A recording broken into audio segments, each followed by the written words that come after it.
Shalom, good morning all. Continue our Genesis to Revelation study. We are on the book of 1 Samuel, chapters 12 and 13. Saul, the first king chosen by God. Samuel's farewell address, reading from chapters 12, verse 1. And Samuel said unto all Israel, Behold, I have hearkened unto your voice, and all that you said unto me, and have made a king over you. And now, behold, a king walketh before you, and I am old and grey-headed. And behold, my sons are with you, and I have walked before you from my childhood unto this day. Behold, here I am, witness against me before Yahweh, and before his anointed, whose ox have I taken, or whose ass have I taken, or whom have I defrauded, whom have I oppressed, or of whose hand have I received any bribe to blind mine eyes therewith? And I will restore it to you. And they said, Thou hast not defrauded us, nor oppressed us, neither hast thou taken anything of any man's hand. Verse 11. And Yahweh sent Jerubbaal unto Badan and Jephthah, and Samuel delivered you out of the hand of your enemies on every side, and you dwelled safe. And when you saw that Nahash, the king of the children of Ammon, came against you, you said unto me, Nay, but a king shall reign over us, when Yahweh your God was your king. Now therefore, behold, a king whom you have chosen, and whom you have desired, and behold, Yahweh hath set a king over you. Verse 14. If you will fear Yahweh and serve him, and obey his voice, and not rebel against the commandment of Yahweh, then shall both you and also the king that reigneth over you continue following Yahweh your God. Note the condition. Verse 15. But if you will not obey the voice of Yahweh, but rebel against the commandment of Yahweh, then shall the hand of Yahweh be against you, as it was against your fathers. Verse 17. Is it not wheat harvest today? I will call unto Yahweh, and he shall send thunder and rain, that you may perceive and see that your wickedness is great, which you have done in the sight of Yahweh, in asking you a king. So Samuel called unto Yahweh, and Yahweh sent thunder and rain that day, and all the people greatly feared Yahweh and Samuel. Verse 22. For Yahweh will not forsake his people for his great name's sake, because it hath pleased Yahweh to make you his people. Moreover, as for me, God forbid that I should sin against Yahweh in ceasing to pray for you. But I will teach you the good and the right way. Only fear Yahweh and serve him in truth with all your heart. For consider how great things he hath done for you. But if you shall still do wickedly, you shall be consumed, both you and your king. So note again, the condition is always on obedience. Now, just like Moses, some prophets, and Paul, Samuel gets the agreement that he has been a man of God and has not taken advantage of his position over them. Again, like Moses and Joshua, and for example Stephen in the New Testament, he tells them about their history from conception until that time. Lastly, as others before him, he warns the congregation, which later in the New Testament called the church, of the importance of keeping God's law and the consequences if they do not. Acts 7:38. This is he that was in the church in the wilderness, the angel which spake to him in Mount Sinai, with our fathers who received the lively oracles to give unto us. So I said the congregation is later called the church. Now verse 14 says we are to serve him in truth and heart. And that is similar to John chapters 4 verse 24, which says God is a spirit, and they that worship him must worship him in spirit and in truth. Yeshua also reminded us to get eternal life, we have to keep the commandments. Matthew 19:17, but if thou wilt enter into eternal life, keep the commandments. Could not be any clearer with the conditions that Samuel read out and what Yeshua said. Coming on to chapter 13, I'm reading from verse 1. This is where Saul fights the Philistines. Saul reigned 1 year, and when he had reigned 2 years over Israel, Saul chose him 3,000 men of Israel, whereof 2,000 were with Saul in Michmash and in Mount Bethel, and 1,000 were with Jonathan, who is his son, in Gilbeah of Benjamin.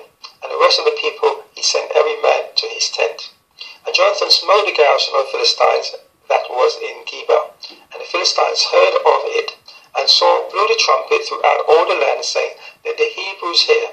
And all Israel heard, saying, that Saul had smitten a garrison of the Philistines, and that Israel also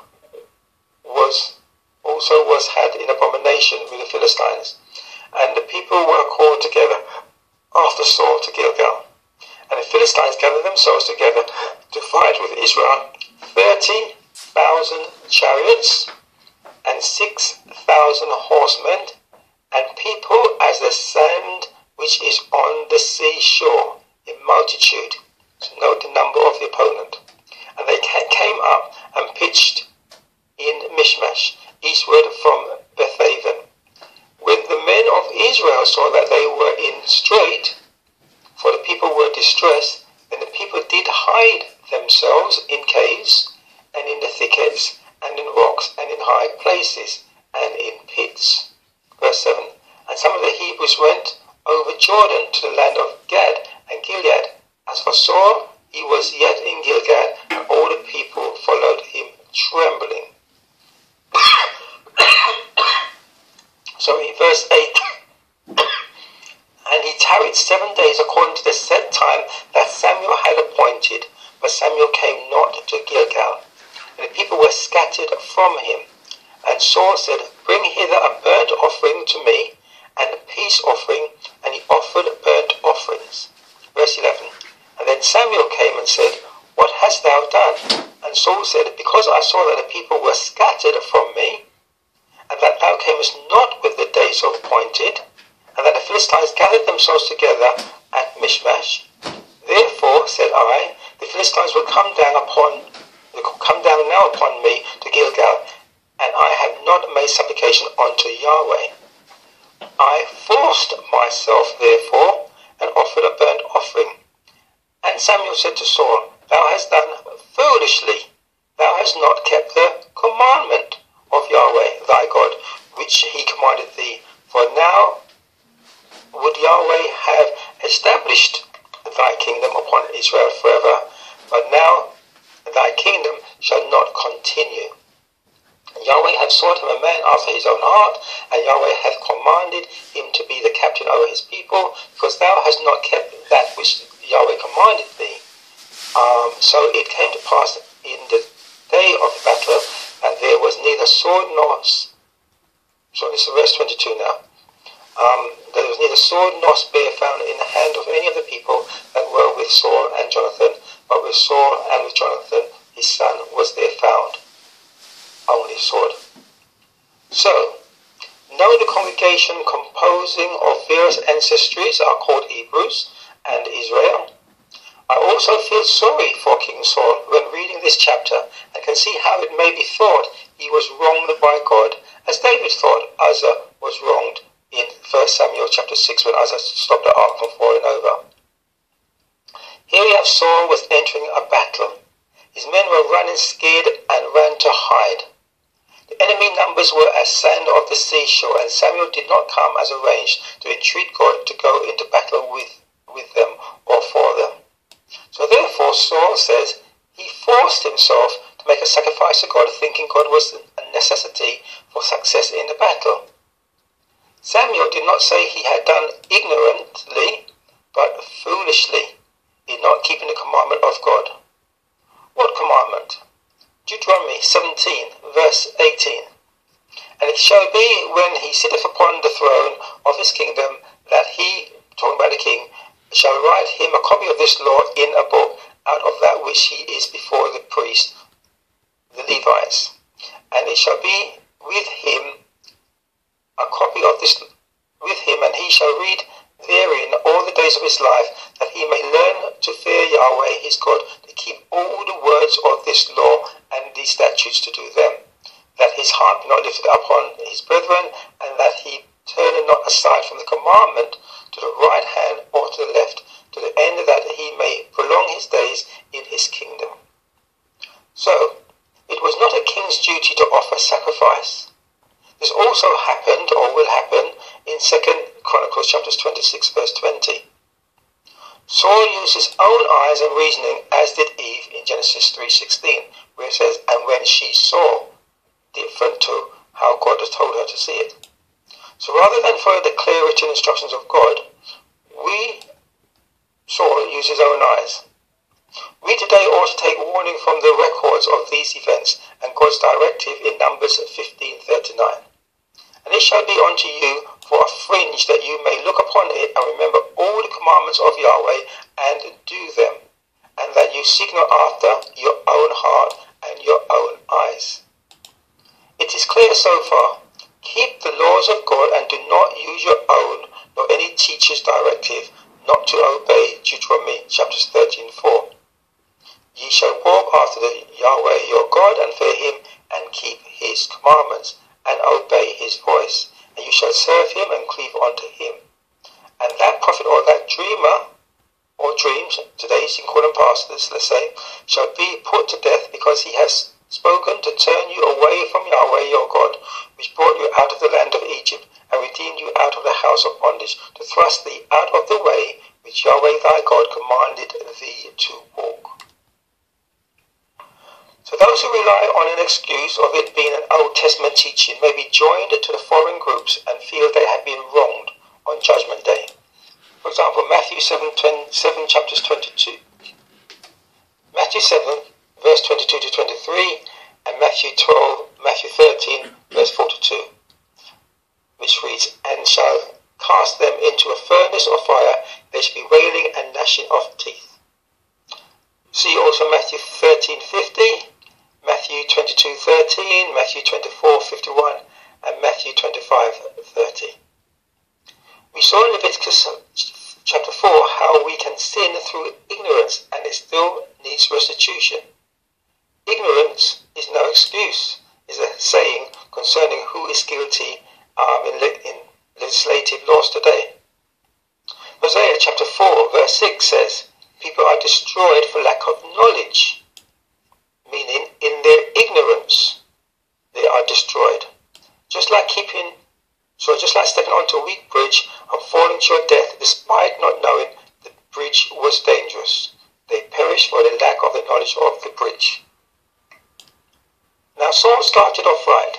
He obeyed his father when he sent him to get the asses. He told Samuel he was not worthy to be a king, and even hid when he came to be chosen. He wanted to please God. In this chapter 13, he wanted to please God and get his blessings with a sacrifice. He had the faith, knowledge of God's mercy, and accepted God's position because he knew he needed God. Similar to those in Matthew 7:21.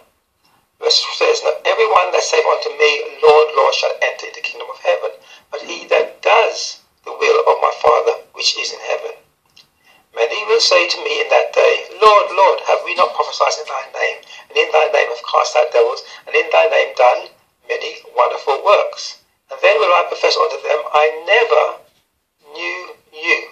Depart from me, you that do iniquity. So I always say never means never, even at their baptism. In verse 13, had Saul obeyed God and kept his commandment, he would have been established forever. It was not down to his calling, say being baptized, in today's equivalent, his good intentions or other, but obedience.